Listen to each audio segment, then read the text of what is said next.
Time for some gold ADC gameplay. This is my worst role in my opinion. So here's some insights into that. Why I'm doing certain things. Yeah. So, dual lane. It's all about pressure. I like to play a lot of support, and I've noticed that for the past 6 months or so, dual lane has been about pressure.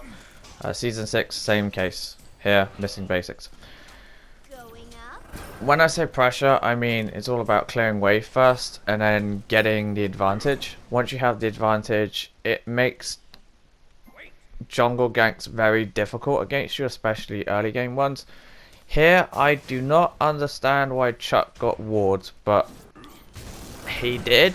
After your first back, I would recommend you get wards. I wouldn't recommend you get them straight out the bat.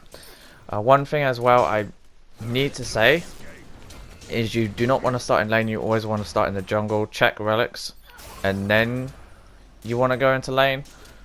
This is just unfortunate. This is what I mean by pressure and what people will do. People will do a bunch of cheese stuff like that where they get horrific emblem and they are going to want to fight. Unfortunately for Chuck, I'm Jing, I can't really do much, and I have no idea why Medusa dashed on me. No idea. No idea at all. Once you have pressure, you can start invading the purple. There's nothing I can really do here. It's also quite important as well to understand that if you get that purple, you have a major advantage. And this is an early game jungle gank. It's also important to understand if someone is being very passive and suddenly decide to fight you, that means the jungler is coming, and this is something that I see a lot of low tier players do. It's very, very effective. That is the early game jungle gank, and a lot of carries and supports, especially at lower levels, even at higher levels, don't really pay attention to that, which is a bit weird. Once you have a lead as well, you always want to use it. This is a mistake on my part, which is to check purple when they already have it. I thought the timer would have respawned and it would have been there, but no. So I checked red. Always do something with a lead. So what I did there was just go and do oracles. Because I have the Jing passive, I can always go back to base and fly back to lane and get there quite quickly. And because we've cleared the minion wave and because I know they're quite far up, I'm not going to miss anything at all, really. The reason why I went boots straight out the bat is very, very simple. Movement speed protects you from ganks. If you have more mobility, you are significantly safer. Given how far ahead jungle and mid are going to be, you need the movement speed. In terms of supports, do not steal last hits. For some reason, I see support stealing last hits all the time. You need to be careful about that. You really do. Give your last hits to the carry, they're going to get more gold. You're going to get more gold if you have Guardian's Blessing. Also, that was perfectly timed. So here, it's pretty obvious based on how Athena is positioning herself that she wants to fight. So I'm just going to back up. There's a cooldown wasted. Honestly, half the battle for Smite is knowledge. I know Athena wants to fight. I know she's been very aggressive so far. Athena has wasted her major CC cooldown, so it's pretty safe to just push. One thing I will say is you have to keep an eye on the minimap, and here I'm just going to keep poking because I can. Athena's cooldown should be now back up. She just wasted her wave clear. She also wasted her dash, so I can be somewhat more cheeky. At this stage right now, I can just poke people and just the pressure is now somewhat equal. In fact, we have it on our hands. Well, we have it in our favor, I mean. Communication is also quite important. This is something that a lot of ranked players don't do. Wards are extremely useful. They give you a lot more awareness. So, there you go.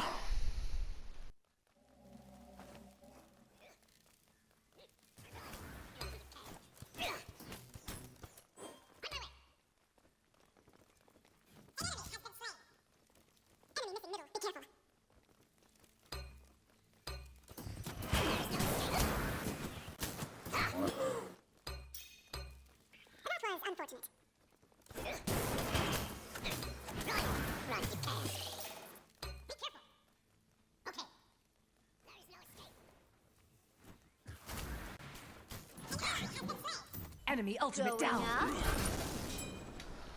That was somewhat unfortunate for Hera. Now the good news is, because I know Athena ult is down, I can just push. Yeah, so I'm just gonna push. I know Athena's in middle still. I know Athena's going to be missing very soon.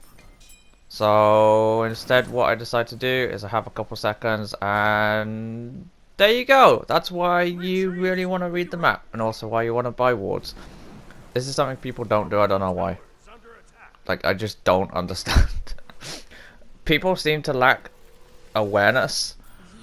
And for me, it's somewhat second nature, although sometimes I will get caught because I will get tunnel vision. Try and avoid tunnel vision as best as possible. And here, Athena, Medusa, so I'm just going to clear wave. Away we go.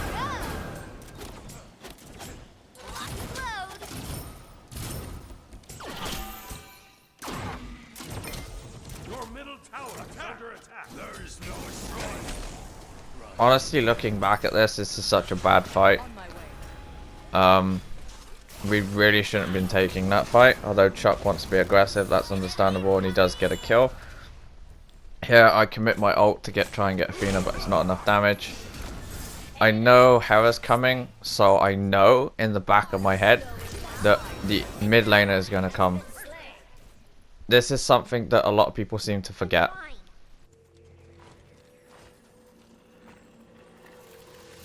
That was unfortunate.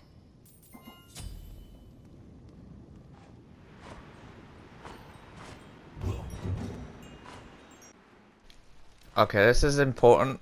I know Medusa went straight into Devour's Gauntlet. I know she's already stacking it. But I have more mobility on her.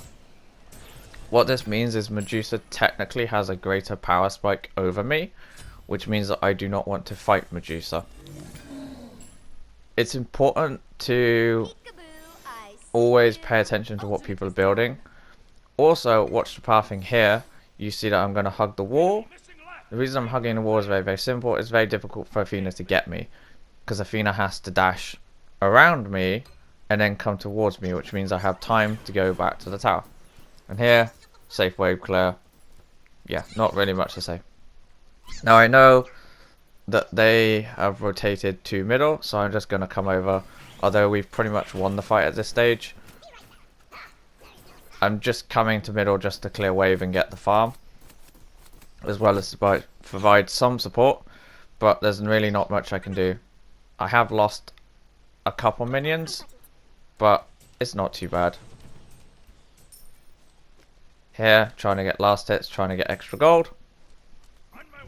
I honestly should be trying to freeze the wave more, but yeah, it's very minor. There's Medusa and there's Athena. Easy. See, I know Athena wants to dash, so I need to be careful. They're not really going to do much. So, yeah.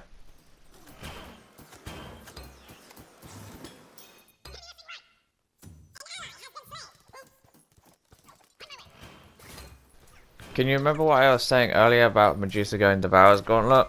Yeah. This is why I'm not fighting. Because she has Devour's Gauntlet, I'm just going to lose that trade, so there's no point in taking it.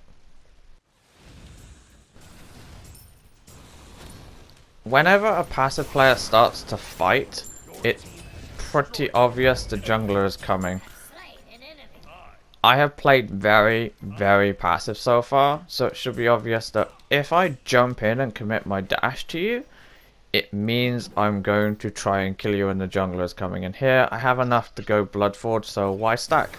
I'm already behind, technically, on Medusa, so why not just go straight into Bloodforge and have more power than her? There you go. Yeah.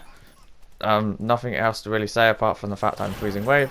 Here, I do have a lead on Medusa, and you can see the advantage because I have more power. I'm just gonna fight. Like, I'm literally just going to fight. I know Kabrakan is coming. I know Athena's here. I know what Athena wants to do. I'm just going to dash away and knock her into the tower. I'm not sure that's what Athena wanted. That's what she got, though. And here, Kabakan comes over again. That's a very good Athena ult, but unfortunately, the carry's already dead. We can't really kill her though, she's still got a dash. All is forgiven. There's lots of things to say here. First of all, I have quite a big lead on this Medusa. The second of all is this Medusa has done this 3 times in a row now, and the end result has always been the same, which is she is overcommitted, she dies, I stay alive, and I get even more of a lead on her. One of the things I will say about ADC players, especially the so-called higher ones, is they are very, very gifted mechanically, but they have no awareness and they're terrible at the game. What I mean by this is very simple. They're very, very good, but they just don't have a brain. They don't understand when to fight. They don't understand when it's safe to fight. They have very limited awareness and they will basically just rush you down. They're good mechanically, but they are terrible in every other sense and they just lack the fundamentals. Understanding when to fight as an ADC and understanding when you have the advantage and understanding where people are is so important in this role. It's actually silly. This is probably the hardest bit of the role. The rest of the role is ridiculously easy. This is probably one of the easiest roles in the game at a base level, but it's one of the hardest roles overall. And here again, more communication. This Hera is fantastic. She's saying retreat, so I'm going to back up. I'm going to hug the wall just to make sure. At this stage right now I feel pretty safe. The reason is pretty simple. I'm reading the map. I know where they all are. I know Athena's in middle, so I'm just going to aggress on her. Like, I have no problem. I believe Athena ult is down, so I'm just going to push. Like, it's that simple. I have a big lead. I'm going to just freeze the wave here. This is what you have to do as an ADC player. A lot of people are going to say, but this is extremely try hard. No, it's just learning how to play the role and playing the role correctly. I know Medusa is missing, so I think she's at purple buff, but I'm not too sure. She might be rotating. Not really a problem though, because at this stage right now, she is largely irrelevant. Amazing. And yeah, that's pretty much all she wrote. There's honestly not much to really say here, Yes. apart from the fact that I am just trying to get farm now. ADC's role, honestly, is just about getting to late game and then getting online quicker compared to the other ADC. I really want to go and group up, but I don't have any crit yet, so I'm just trying to get as much gold as I can to get my crit, and then I'm going to group up. I have actually cut the game before the late game team fights because honestly, I think getting to this stage is where most people struggle with, and that's what I wanted to focus on for today. So thank you for watching. I'll see you again next time. Hope you enjoyed the commentary, hope you enjoyed the video, and yeah.